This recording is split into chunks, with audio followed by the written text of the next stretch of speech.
पहले congratulations for the inauguration of our hospital. Students के मन में काफी एक्साइटमेंट है, so I like to ask a few questions on behalf of all of us. सबसे पहले मेरा ये क्वेश्चन है कि आपके हॉस्पिटल की शुरुआत का मेन मोटिव क्या है? फर्स्टली तो मैं एक वर्ड बोलूँ, आपने जिस तरीके से कहा ना, स्टूडेंट्स के लिए बहुत ज़्यादा इंतज़ाज़ है कि इसके बारे में जानकारी लें, तो आई एम वेरी हैप्पी कि आपने मुझ पे सीधा डायरेक्टली आकर मेरे से बात करना चाहा। I am really honoured rather. जो आपने कहा कि हमारा पर्सपेक्टिव क्या है, इस हॉस्पिटल का मकसद क्या है, मेन चीज़ ये होती है कि व्हेन वी गिवन एकेडमिक्स, बच्चे को रियल पेशेंट्स पे वर्किंग नहीं होती है। हम नहीं, दुनिया के किसी भी कॉलेजेस में या हम जब स्टडी करते हैं, हम लाइव चीज़ नहीं देख पाते हैं, हमें रियल कुछ नहीं पता होता, हम सिर्फ उसे बिलीव करते हैं कि अच्छा ये है। सो हमारी वर्किंग ये है कि बच्चे को लर्निंग रियल प्रोजेक्ट्स पे काम मिले, रियल पेशेंट्स के ऊपर जब वो काम करेगा तो उसको थ्योरी भी बहुत आसानी से कैच कर पाएगा। और उसी प्रोजेक्ट के लिए हमारा यही विजन है कि हम बच्चे को प्रैक्टिकल हैंड्स ऑन ट्रेनिंग दे पाएँ थ्योरी के साथ साथ। I totally agree with you sir. आपने जैसे भी बताया कि रियल लाइफ एक्सपीरियंस मिलेगा, तो ये बहुत ही ज़्यादा बेनिफिशियल होने वाला है। अब मैं अपना नेक्स्ट क्वेश्चन पूछना चाहती हूँ, हॉस्पिटल ओपन होने के बाद आपके सिलेबस में क्या प्रैक्टिकल चेंजेस आएंगे? देखिए, पहले भी हम अपने सिलेबी में प्रैक्टिकल ट्रेनिंग, जैसे हम लोग कहते हैं, प्रोजेक्ट ट्रेनिंग्स और ट्रेनिंग एक्सपोजर्स के लिए बच्चे को हमारे 16 हॉस्पिटल के साथ अटैचमेंट से हम वहाँ पर काम करवा रहे थे। बट अब हमने क्या किया कि हर सेमेस्टर में हर बच्चे को इंडिविजुअली प्रैक्टिकल एक्सपोजर्स के लिए उससे रोटेशनल वर्किंग मिलेगी। और वही चीज़ है कि वो लाइव जाकर उसको जगह पर 2 मिनट में देख सकता है, सोच सकता है। अदरवाइज पहले मेल जाती थी, फिर आकर फिर बच्चा जाकर ट्रेनिंग करता था। सो एक रोटेशन बेसिस पे होगा, कल आपकी बारी होगी, परसों इनकी होगी, परसों इनकी होगी। So means all of you the students, you get this expertise कि आप हर बार करते जाएंगे, और जितने भी आप बच्चे लोग हैं आपको ये ट्रेनिंग मिलती चली जाएगी। मेरा अगला क्वेश्चन ये है सर कि क्या हॉस्पिटल में स्टूडेंट्स के लिए सेपरेट ट्रेनिंग शेड्यूल बनाया गया है?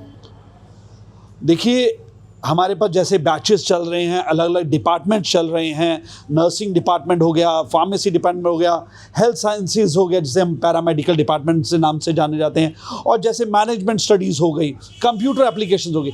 अब इन सबको स्ट्रक्चर करने के लिए अगर आप सब लोगों के लिए हम अलग अलग करेंगे तो ही तो फ़ायदा है। और उसी सिलेबस में, उसी टाइम टेबल्स में हम इस तरीके से स्ट्रक्चर कर रहे हैं जो हर एक स्टूडेंट के लिए उसको अलग एक्सपर्टीज़ मिल पाए। जैसे आपका डिपार्टमेंट अलग होगा, इनका डिपार्टमेंट अलग है, उनका डिपार्टमेंट अलग है, तो जिस जगह पर जो उसे फिट इन सिलेबी है, हम उस हिसाब से उस बच्चे को ट्रेनिंग स्केड्यूल करेंगे। ऑब्वियसली है कि बच्चे को ट्रेनिंग स्केड्यूल उसके सिलेबस के कंटेंट्स के अनुसार, उसकी सब्जेक्ट के अनुसार। अब जब फार्मासिस्ट है, वो नर्सिंग वाले रोल को तो नहीं पूरा कर सकता, no doubt the base study is common, but जो एक्सटेंसिव स्टडीज़ हैं उसके हिसाब से तो स्ट्रक्चर करने की ज़रूरत है। और उसी के लिए कॉलेज को अपने हॉस्पिटल्स की ज़रूरत है जहां पर आपको लाइव वर्किंग करा पाए और आपकी सिलेबस के हिसाब से आपको अलग अलग ट्रेनिंग्स दे पाए। So moving on to the next question, आपके हॉस्पिटल में फैकल्टी और डॉक्टर्स का क्या रोल रहता है कि स्टूडेंट्स के लर्निंग प्रोसेस में? देखिए, मैं मतलब आप स्टूडेंट कम्युनिटीज़ हैं और सब लोग इतने संख्या में मेरे साथ आज बात करने आए हैं।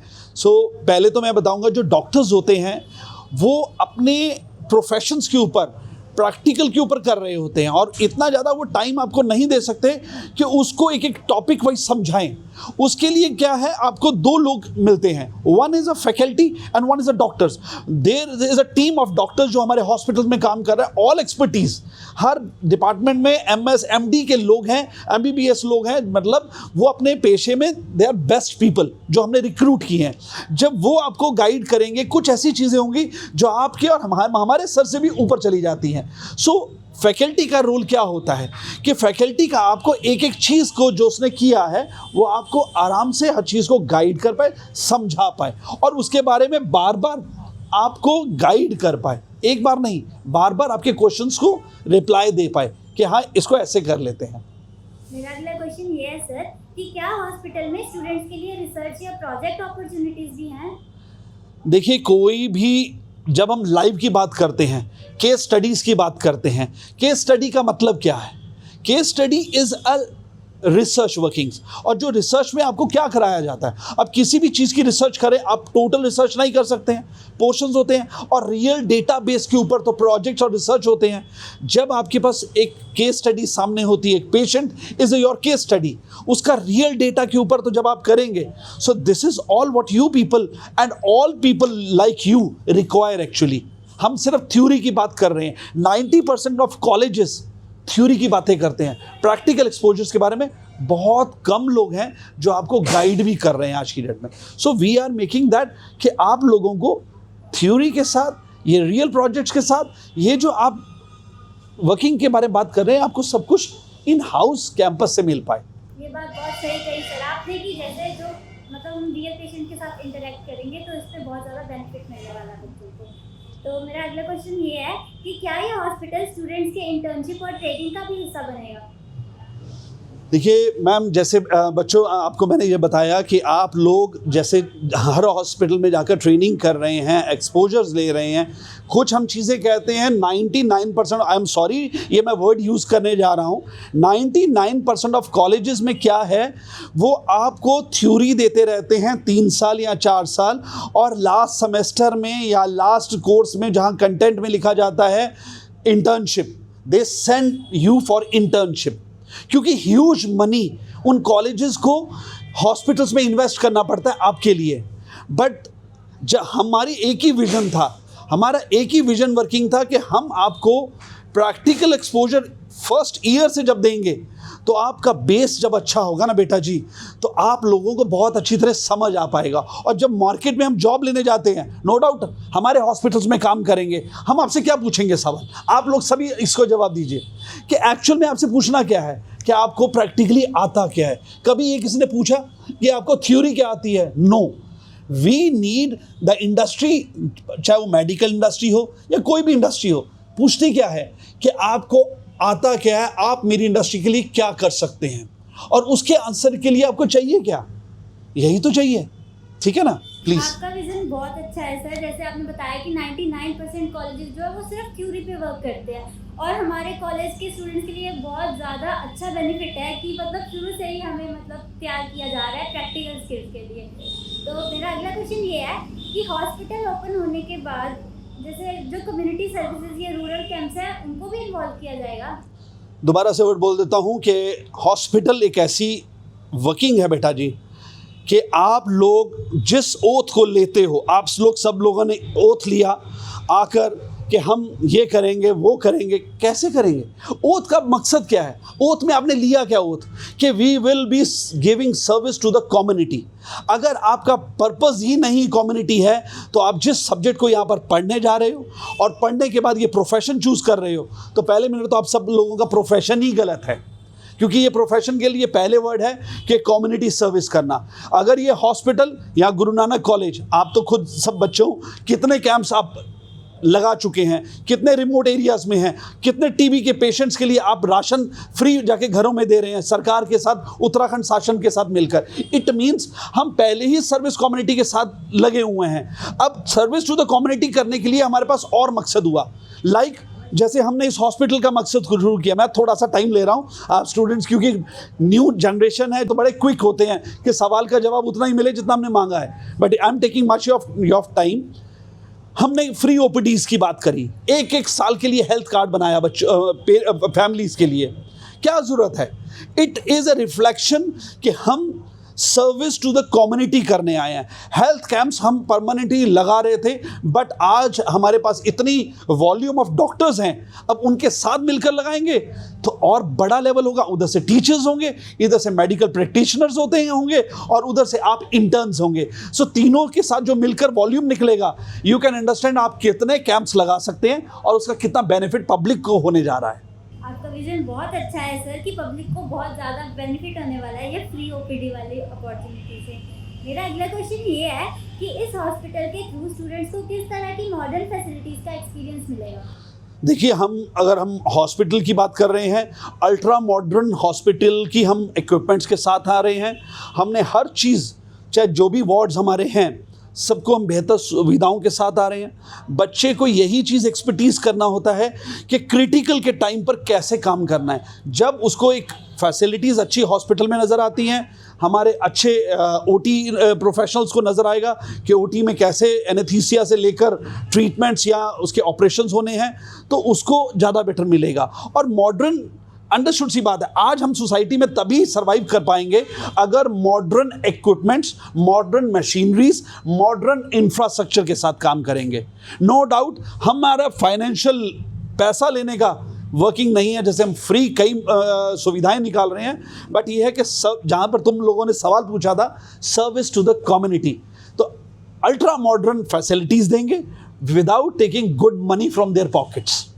ये बहुत अच्छा थॉट है सर आपका कि मतलब कि जो लोग ज़्यादा फाइनेंशियली वो नहीं है उन लोगों के लिए भी ये बहुत बेनिफिट होगा। मेरा अगला क्वेश्चन ये है कि आप फ्यूचर में इस हॉस्पिटल और कॉलेज के इंटीग्रेशन को कैसे देखते हैं? देखिए बेटा, दो चीज़ें हैं। आप लोगों इतने अच्छे सवाल, पहली बात तो मैं कहूँगा आई एम रियली ऑनर्ड कि आपके सवाल इतने अच्छे हैं सभी लोगों के, बच्चों के ना, पूछ तो आप रही हैं बट सारे लोग जिस तरीके से एड्रेस करने मेरे को आए, आई एम रियली हैप्पी यार आपकी बात।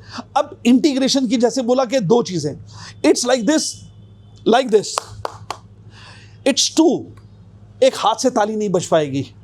अगर आपकी ये स्टडी अकेली मैं थ्योरी करता जाऊंगा और यहाँ पर कोई एक्सपोजर नहीं मिलेगा आपको, तो आप सच में कैंडिडेट वो बन ही नहीं सकते जो आपने परिवारों के साथ इतने बड़े सपने लेकर आज अपने इस गुरु नानक कॉलेज में आप आए हैं, इतनी बड़ी सोच के, इतनी बड़ी वॉल्यूम लेकर, ठीक है ना, आपने इस ब्रांड को इतना बड़ा ब्रांड बनाया। यह मैंने कुछ नहीं किया, ना मेरा कोई वर्किंग था, इट इज़ वी ऑल। आप लोग हमें सपोर्ट करते हैं, हम आपको अपना विजन देते हैं और हमारा मकसद यही है, यही इंटीग्रेशन ज़रूरी है कि हर बच्चे को अलग है। अब जैसे ये BCA का स्टूडेंट बैठा है, I hope you are from BCA department, हाँ, सो मैं जैसे अब इस बच्चे को क्या चाहिए, हमारी सबसे बड़ी इंडस्ट्री क्या हुई आफ्टर कोविड, सबसे बड़ी इंडस्ट्री क्या, मेडिकल इंडस्ट्री हुई। अब ये जो सॉफ्टवेयर बनाकर दे रहे हैं, जो इंटीग्रेट कर रहे हैं, इंटीग्रेशन तो इसी को कहते हैं कि जो आप यहाँ पर बैठकर 2 मिनट में इलाज कर पा रहे हैं। टेलीस्कोपिक सर्जरी, मैंने अभी पहले एक सेशन में था कुछ दिन पहले, उसमें मैंने यही चीज़ बोला था। कभी किसी ने सोचा था कि कोई बैठकर नोएडा में बैठकर या दिल्ली में बैठकर सर्जरी जयपुर में करेगा, बट वही 2025 में ऐसी सर्जरी हुई जिसमें कि आप बैठे तो दिल्ली में थे बट सर्जरी जयपुर में हुई। So today telesurgery is a very normal course, world में तो हो रही थी, बट हमारी इंडिया, हमारी माननीय प्रधानमंत्री की एक सोच थी कि हम इतनी बड़ी तरीके से इस मेडिकल लाइन को बेनिफिट कर दें। इंटीग्रेशन इसे कहते हैं। और कल आप जब तक यहाँ से पास आउट होकर जा रहे होंगे, पता नहीं कितनी प्लस चीज़ें आ जाएंगी। आज रोबोटिक सर्जरी की बात कर रहे हैं, कभी आप और हमने कभी सोचा था, नेवर थॉट कि ऐसी चीज़ भी बनेगी। आज हम AI की बात करते हैं, मेडिकल लाइन में AI आ गया। You get one any document, put it on any Gemini or anything, just click it and get it, the result is in front of you। कभी आप और हमने कभी सोचा था? So today you see that expertise कितना बड़ा challenge हो चुका है, और वही चीज़ एक्सपर्टीज आप लोगों को चाहिए है। आप थ्योरी नहीं लेके जाओ, आप प्रैक्टिकल एक्सपोजर लेके जाओ, और वही इंटीग्रेशन हम अपनी सिलेबस में हॉस्पिटल और कॉलेज को डबलिंग करना चाह रहे हैं आपके साथ। आपके गोल्डन वर्ड सर, एक हाथ से कभी भी ताली नहीं बज पाएगी। तो हमारी होप यही है कि आपकी और हम दोनों की मिलजुल कर ये हॉस्पिटल और आगे बढ़े। मेरा लास्ट क्वेश्चन आपसे ये है सर कि इस इनिशिएटिव का लॉन्ग टर्म बेनिफिट स्टूडेंट्स के करियर में कैसे दिखेगा? बेटा एक वर्ड बोलूं, आप एक वर्ड बोलो, बड़े से बड़े हॉस्पिटल इंडिया वर्ल्ड, जैसे आप जानते हैं आपकी जॉब्स के बारे में, हमारे पास एक कंपनी है जिसे हम CBC कहते हैं, कैरियर बडी क्लब, जो इंडिया और अब्रॉड में एस्टैब्लिश्ड कंपनी है, और इंडिया में वो आपके लिए और अब्रॉड की आपके लिए जॉब्स के लिए बात करती है। अब एक छोटा सा वर्ड मैं आपसे पूछूंगा, आप सभी स्टूडेंट से, क्या आपको बिना किसी नॉलेज के कोई आपको रिक्रूट करेगा, प्रैक्टिकल आते हुए बिना? आप मुझे बताओ, अगर वो आपको जॉब, आप सिर तो सब हिला रहे नहीं करेंगे, बट एक चीज़ सोचो, सच में हर पर्सन सामने इंटरव्यू में आपके सवाल का जवाब देने के लायक अगर नहीं हूँ, तो मुझे इस सीट पे भी बैठने की ज़रूरत नहीं है एक्चुअल में भी, क्योंकि ये आंसर्स आपके हैं। एक्चुअल में तो क्वेश्चन एंड आंसर सब कुछ आपके पास है। मैं आपसे पूछना चाहूँगा कि क्या इसका फ़ायदा आपको होगा कि नहीं होगा?